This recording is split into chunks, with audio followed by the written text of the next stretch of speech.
How does human sleep compare to other primates? Turns out we sleep less.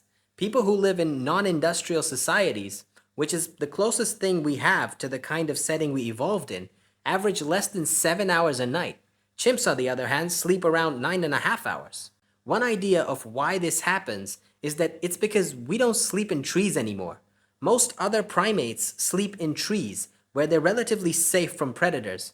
According to this idea, as we move to the ground, we evolve to sleep less for safety. It turns out the way we managed to reduce our sleep time was by cutting down on non-REM sleep.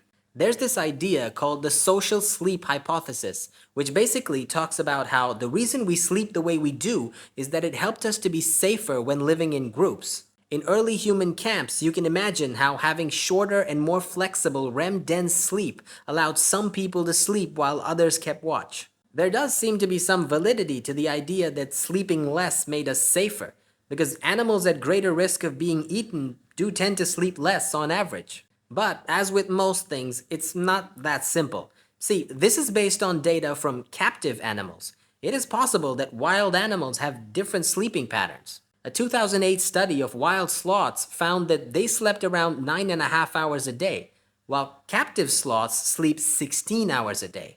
So yeah, it's interesting stuff, but more work needs to be done before we can say anything definitive.